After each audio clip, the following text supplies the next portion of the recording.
अस्सलाम वालेकुम एवरीवन। तो हम करेंगे साइकियाट्री में अगला डिसऑर्डर जो बहुत इंपॉर्टेंट है, which is known as obsessive compulsive disorder. वैसे आपके पास एक जनरल वो होती है, नाम होता है एंजाइटी डिसऑर्डर्स का, उसके अंदर ये आता है। तो मैं आपको एंजाइटी डिसऑर्डर वैसे भी पढ़ाऊंगी, जनरलाइज एंजाइटी डिसऑर्डर, लेकिन क्योंकि बहुत कॉमनली हर चीज नहीं आती तो इस वजह से पहले हम वो पढ़ेंगे जो बहुत ज्यादा आते हैं, जिसमें ओसीडी एक चीज है। ठीक है, आपसे कुछ इसमें ऑब्सेसिव कंपल्सिव पर्सनैलिटी डिसऑर्डर मैंने आपको पहले बताया था कि वो पर्सनैलिटी टाइप होती है, वो एक्स्ट्रा परफेक्शनिस्ट लोग होते हैं जो माइक्रो मैनेजमेंट करते हैं चीजों की। अब ये डिसऑर्डर तब आते हैं जब ये दो चीजें लाजमी पूरी हों। इसका डायग्नोसिस हम किस तरह से बनाते हैं? पहली बात ये किस चीज में आता है, ये एंजाइटी डिसऑर्डर्स के अंडर आते हैं।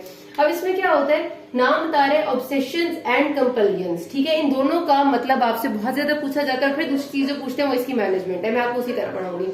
ऑब्सेशंस का मतलब है कि रिपीटेटिवली अकरिंग सच थॉट्स जो कि पेशेंट को तंग कर रही होती है। मैं अगर पहले आप उर्दू में बताती हूँ कि ऐसे ख्यालात या ऐसे आइडियाज किसी भी चीज से रिलेटेड पेशेंट को बार बार आते हैं जो उसको डिस्टर्ब कर रहे होते हैं, जो उसके अंदर एंजाइटी पैदा करते हैं, मतलब जो उसको ना बेसिकली बार बार आते हैं और वो उसके अपने कंट्रोल में नहीं होते, लेकिन ये थॉट्स या ये आइडियाज पेशेंट के अपने होते हैं। इसको ये बात शिजोफ्रेनिया से डिफरेंशिएट करती है कि शिजोफ्रेनिया में पेशेंट ये कहता है कि कोई और मेरे अंदर सोच डाल देता है और कोई और मेरे से सोच ले लेता है, यानी निकाल लेता है। तो उसमें ये कहा जाता है कि कोई और आपके अंदर थॉट इंसर्शन कर रहा है। लेकिन ये जो आइडियाज या थॉट्स है, these are considered as patient's own thoughts और आइडियाज।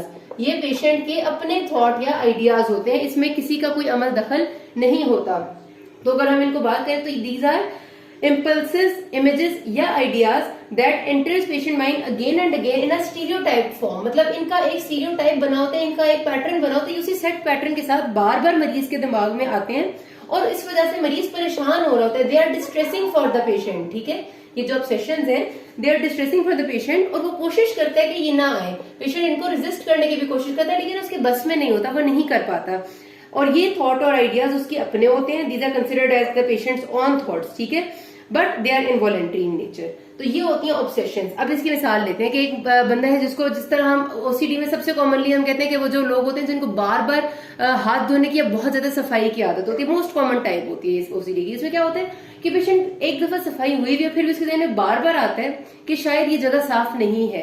अब वो जब ख्याल उसके जहन में आता है तो ये उसके लिए डिस्ट्रेसिंग जरूर होता है, ये उसके लिए प्रॉब्लमेटिक होता है। वो उसको कोशिश करते हैं कि रेजिस्ट करूं क्योंकि सफाई हुई है, लेकिन वो नहीं कर पाता। ये इनवॉलेंटरली फिर उसके दिमाग में आता है, फिर आता है, फिर आता है, और ये कंसिडर वो पेशेंट कहते हैं कि ये मेरी अपनी सोच है, लेकिन ये मुझे बहुत तंग कर रही है। उस सोच ही एंजाइटी के अंदर आके फिर वो उस एक्ट को करता है। करने को हम कंपल्जन कहते हैं। Compulsion is basically recognised as the stereotype behaviours that are repeated again and again. ठीक है, क्या होगा कि वो ही एक बिहेवियर यानी सफाई करने का बिहेवियर बार बार पेशेंट रिपीट करेगा, अगेन एंड अगेन रिपीट करेगा।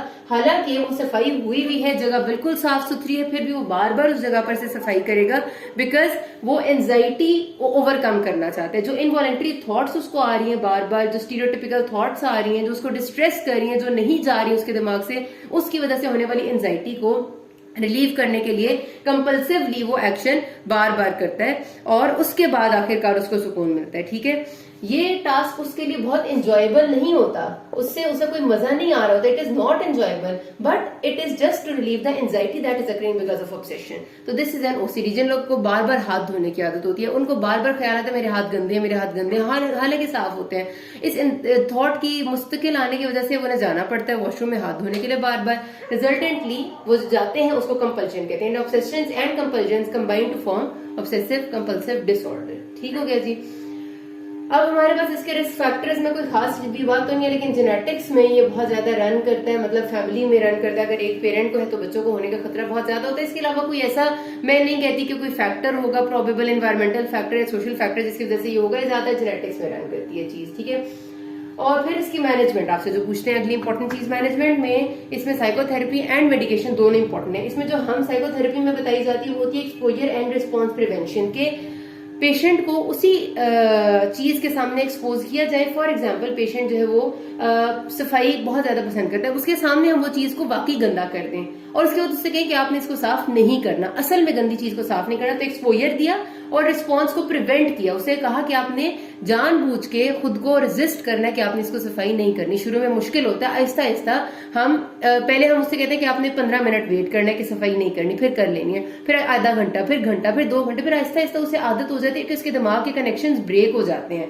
हमने इन कनेक्शंस को ब्रेक करना होता है, उसके लिए ये करते हैं। Cognitive behavioural therapy behaviours improve करने के लिए की जाती है। और जो मेडिकेशन में मोस्ट इंपॉर्टेंट है वो है selective serotonin reuptake inhibitors SSRIs, जिसमें आ जाता है आपका सर्ट्रेलिन। ठीक है, सर्ट्रेलिन 50 mg की डोज के साथ हम वंस डेली स्टार्ट करते हैं। बहुत अच्छा रिस्पॉन्स है, ये आपके एंटी डिप्रेसेंट्स में आती है और आपका बहुत इससे अच्छे पेशेंट्स को इम्प्रूवमेंट हो जाती है। अगर इससे आप इम्प्रूव नहीं हो रहा है तो आप इसकी डोज बढ़ा के 100 mg तक भी लेके जा सकते हैं। उसके बाद अगर उससे भी ठीक नहीं होता तो फिर आप ट्राइसाइक्लिक एंटी डिप्रेसेंट्स में क्लोमिप्रामीन में रोल कुछ ना कुछ इसकी एविडेंस है कि ये प्ले करती है, तो आप उस पर भी जा सकते हैं।